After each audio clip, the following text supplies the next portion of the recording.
إن الحمد لله نحمده ونستعينه ونستغفره ونعوذ بالله من شرور أنفسنا ومن سيئات أعمالنا. من يهد الله فلا مضل له ومن يضلل فلا هادي له. أشهد أن لا إله إلا الله وأشهد أن محمدا عبده ورسوله المبعوث الذي لا نبي بعده. اللهم صل وسلم على محمد وعلى آله ومن تابعه بإحسان إلى يوم البعث. فيا أيها الذين آمنوا اتقوا الله حق تقاته ولا تموتن إلا وأنتم مسلمون. قال الله تعالى في القرآن الكريم: أعوذ بالله من الشيطان الرجيم.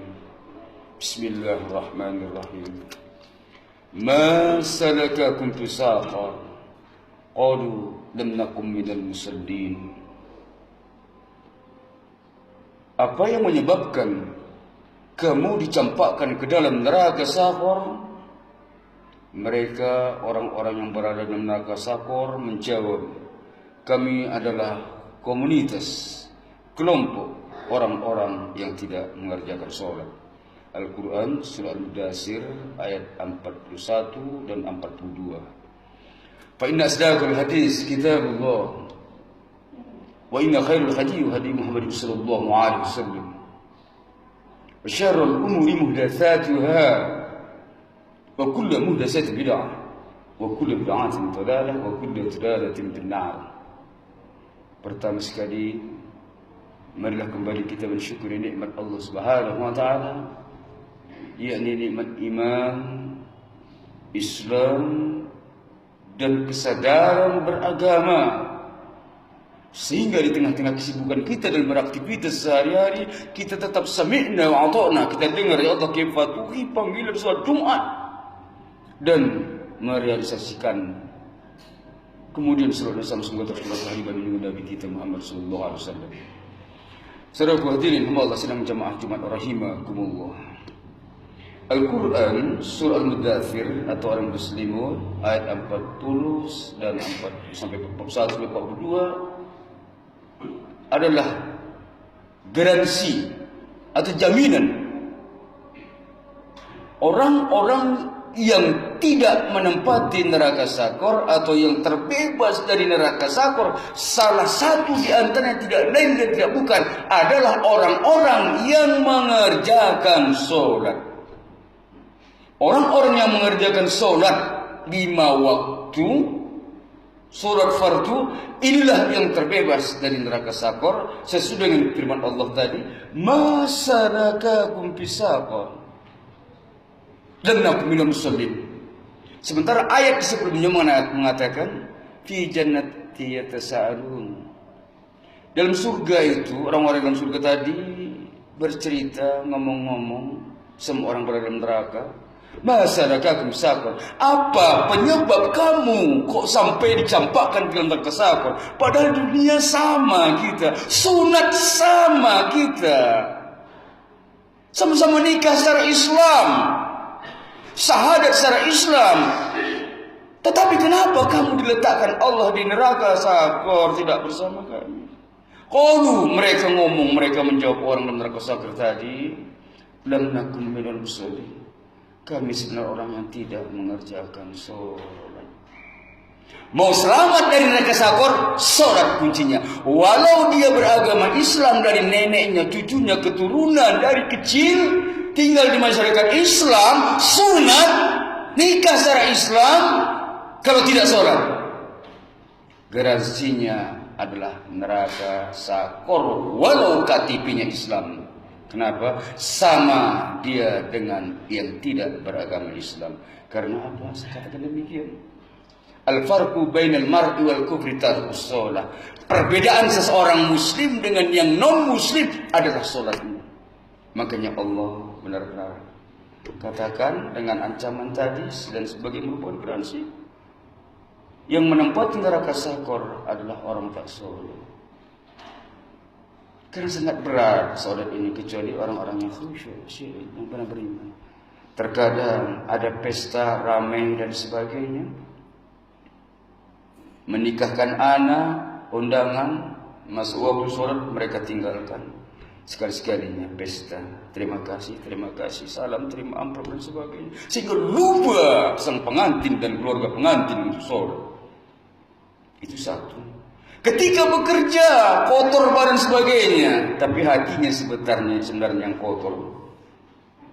Walau masjid berdekatan dengannya, dengan rumahnya, dengan ibadahnya, tidak akan mau melaksanakan sholat.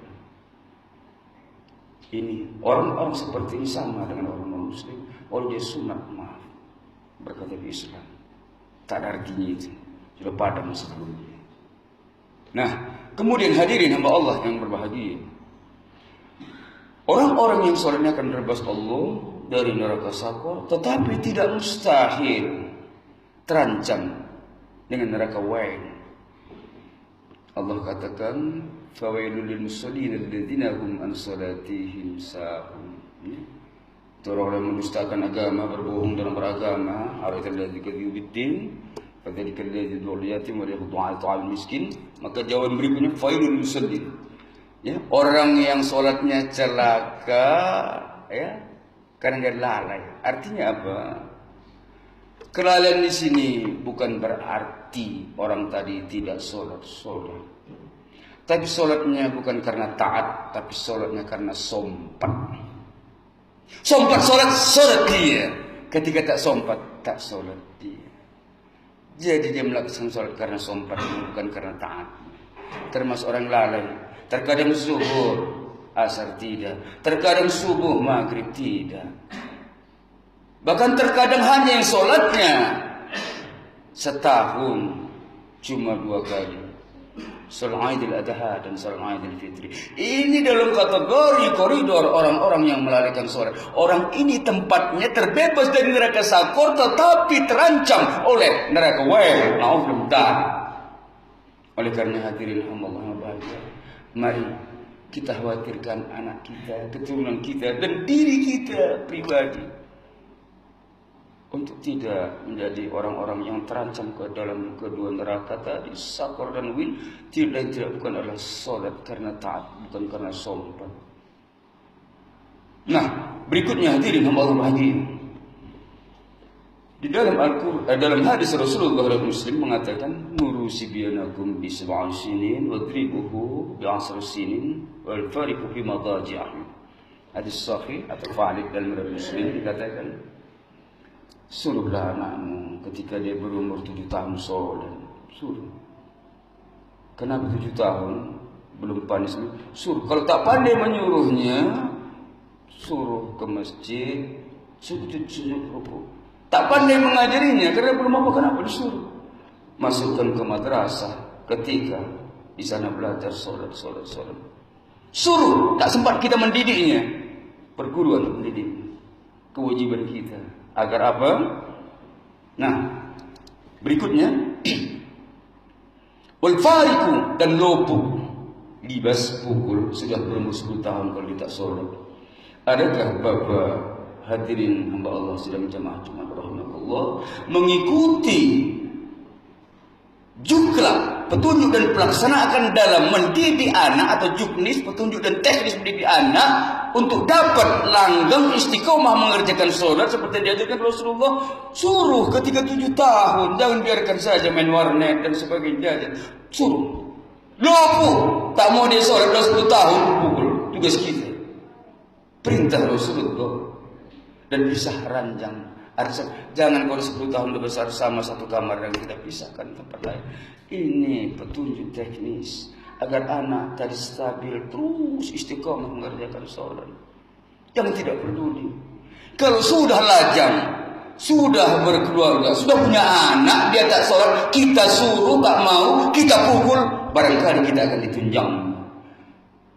Gunakan petunjuk teknis Rasulullah. Masih kecil, komitlah agar anak tadi istiqomah sholat. 7 tahun suruh dia sholat, 10 tahun tak mau loh. Jangan dibiarkan.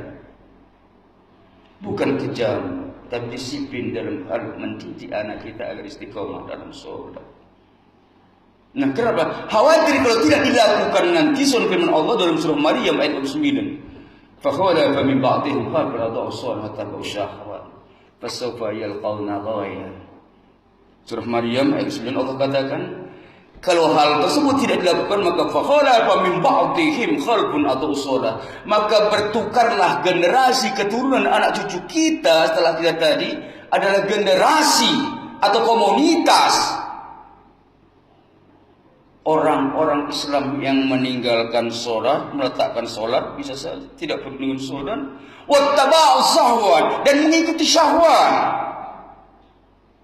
selera tidak diarahkan, dituruti syahwat. Fasawfa yalqawna ghayya, maka nanti mati dalam keadaan sesat. Kenapa saya katakan demikian? Satu, orang generasi satu keluarga keturunan anak cucu sampai naudzubillah tadi yang berbeda dengan kita, artinya dia tidak peduli dengan sholat, tak mau sholat. Kalau orang sudah tidak mengerjakan sholat, khususnya fardu, maka waktu zuhur berada di luar, waktu maghrib di luar, subuh masih tidur di tempat tidur, tidak peduli lagi. Wattaba'u syahwat, spontanitas, orang ini akan mengikuti seleranya. Dengan kata lain, para pelaku LGBT yang menyukai knalpot itu pasti orang yang tidak sholat dan melakukannya. Orang Islam yang benar, dia akan nikah dengan wanita. Kenapa? Anjing saja tahu dia pasangannya, tidak mau dia dengan jantan-jantan. Tapi ini manusia yang tidak sholat, yang menuruti syahwatnya, seleranya. Ini lebih mantap dilibasnya kenal teman mau dan LGBT kaum Nabi Lut.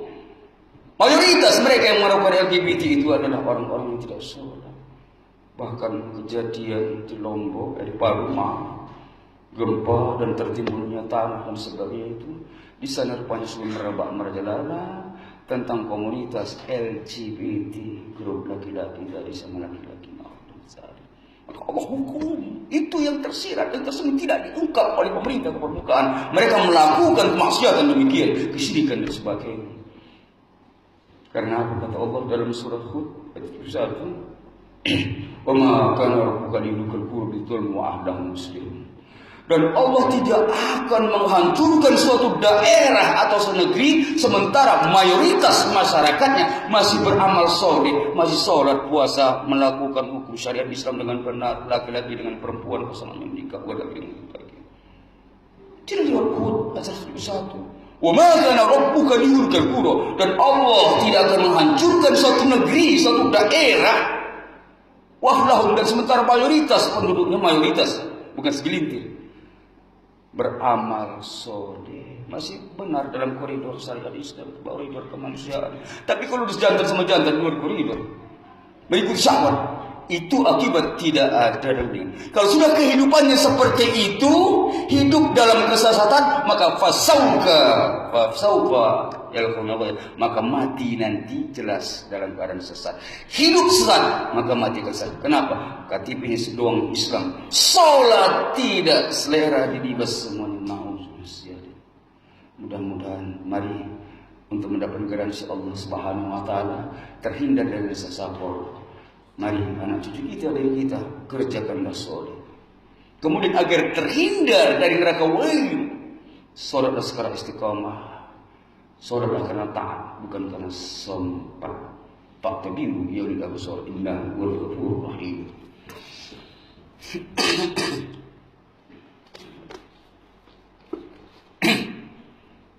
Alhamdulillah. Jadi hada أشهد أن لا إله إلا الله وأشهد أن محمدا عبده ورسوله ومعه الذي لا نبي بعده. اللهم صل وسلم على محمد وعلى آله ومن تبعه بإحسان إلى يوم الدين. فيا عباد الله أوصيكم وإياكم الله فقد فاز المتقون. قال الله تعالى في القرآن الكريم: أعوذ بالله من الشيطان الرجيم بسم الله الرحمن الرحيم والعصر إن الإنسان لفي خسر إلا الذين آمنوا وعملوا الصالحات وتواصوا بالحق وتواصوا بالصبر. Demi masa kata Allah, semua manusia akan mengalami kerugian kecuali yang beruntung. Siapa yang beruntung? Pertama, illal ladzina amanu, orang-orang beriman. Beriman, beramal soleh, dia iringi dengan amal soleh. Kemudian watawasau bil haq, dia ngomong, dia sampaikan yang benar, bukan pembenaran yang benar. Watawasau bis sabr, dan sampailah dengan sabar. Tamu sudah sampaikan, jangan berantem dan mengucapkan kata-kata yang beretika dan sebagainya. Karena banyak di saat sekarang ini jelang pilpres, banyak para pengagum, para hobi, ya, atau para penyanjung calon-calon capres, ya, atau ahli politik sebagainya, yang sama muslim bahasanya muncul tidak santun, tidak mencerminkan seorang muslim. Coba seperti kata-kata pasaran, preman, hal ini politik, penyanjung politik, tim sus politik, tapi bahasanya semuanya binatang, menyebut kampret, cebong, odo, gundurwo, bukan etika bahasa. Tak lebih baik dari itu. Kenapa? Apa mungkin karena orang-orang elit politik memang modelnya seperti binatang? Sebab apa? Lambang-lambang partai mereka lambang binatang. Wallahu a'lam bishawab. Tapi mari kita hindarkan ucapan-ucapan seperti itu, karena bisa sesama teman nanti tidak bersahabat lagi dan putus silaturahmi. Terakhir sebagai koreksi, kapan kita mengangkat jari telunjuk di dalam sholat? Ada yang menjawab biasanya saat syahadat, ada di awal. Kenapa demikian? Karena orang tua saya seperti itu. Saya lihat teman saya karena dia seperti itu. Pernahkah dipertanyakan? Belum pernah kami baca. Baik, petunjuk yang benar ada dalam hadis sahih Muslim tentang kapan kita mengangkat jari telunjuk dalam sholat. Selama ini kita lihat situasi, keadaan, atau asal-asal itu ikutan. Lihat contoh hati Rasulullah. Kata Rasulullah, idza qa'ada Rasulullah bi tasyahhud, ya, wa du'a yadul yumna ala rukbatil yumna wa yadul yusra ala rukbatil yusra wa asra bi asbabi wa yad'u biha. Dalam hadis sahih Muslim, petunjuk Nabi bagaimana dia mengangkat jari telunjuk dalam salat apapun, salat tahiyat awal atau akhir, sebagai berikut artinya. Apabila Rasulullah salat dalam satu duduk dalam tasyahud, dia letakkan tangan kanannya setentang dengan lutut kanan, bukan pahanya, tangan kirinya setentang dengan lutut kirinya, dan spontanitas dia isyaratkan jari telunjuknya dan dia berdoa dia dengan, artinya apa? Setelah duduk dia langsung angkat jari telunjuknya, at-tahiyatul lillah wassalawat wattayyibat, assalamualaikum warahmatullahi wabarakatuh, dan seterusnya. Hadis riwayat Muslim, hadis Bukhari Muslim. Ya, ada lagi at-tahiyatul mubarakatuh salawatut thayyibatu lillah, assalamualaikum warahmatullahi wabarakatuh. Kedua-duanya sahih. Paling silahkan ikhtiar berpilih. Tetapi cara mengangkat jari telunjuk menurut hadis sahih tersebut, kedua hadis tersebut adalah di awal. Ketika duduk langsung baca at-tahiyatul dia angkat, bukan di syahadat dan sebagainya. Ini salah satu petunjuk Rasulullah oleh karenanya. Kalau kita baru bertahun-tahun mengikut nenek kita, guru kita, masyarakat kita, jamaah kita tidak pernah pertanyakan, tetap di syahadat, mari kita tinggalkan. Bukan membandar, bukan barangkali membangkang kepada Allah, tapi belum sampainya barangkali informasi seperti itu. Mari tinggalkan kembali di awal menurut petunjuk Rasulullah, agar kita benar-benar sholat dan tidak tergolongkan orang-orang yang terancam dalam neraka sakor. Kenapa? Kalau ditanya nanti, Rasulullah kapan mengangkat jari telunjuk? Aku tidak mengajarkan sholat mengangkat jari telunjuk pada syahadat, tetapi di awal. Artinya apa? Indah original sholat yang diajarkan Rasulullah. Sementara yang lainnya mungkin rekayasa atau terkontaminasi dengan kepentingan adat dan sebagainya. Semoga bermanfaat. Innallaha wa malaikatahu yusholluna 'alan nabi ya ayyuhallazina amanu shallu 'alaihi wa sallimu taslima. Allahumma shalli 'ala Muhammad wa ali Muhammad kama shallaita 'ala Ibrahim wa ali Ibrahim wa barik 'ala Muhammad wa ali Muhammad kama barakta 'ala Ibrahim wa ali Ibrahim innaka Hamidum Majid. Allahumma ighfir lana dhunubana wa liwalidayna warhamhuma kama rabbayana shaghira. Allahumma inna nas'aluka al-huda wa at-tuqa wa al-'afwa wal-'afiyah. Ya Allah, Tuhan kami minta kepadamu hidayah, ketakwaan, kemaafan dan kecukupan. Allahumma arinal haqqa haqqan warzuqna ittiba'ah wa arinal batil batilan warzuqna ijtinabah. Ya Allah, Tuhan kami, tunjukkanlah yang benar itu benar, mudahkan kami mengamalkannya, dan tunjukkan yang batil atau yang salah itu salah, mudahkan pula menjauhinya. Rabbana atina fid dunya hasanah wa fil akhirati hasanah wa qina adzabannar. Ibadallah, innallaha ya'muru bil 'adli wal ihsani wa ita'i dzil qurba wa yanha 'anil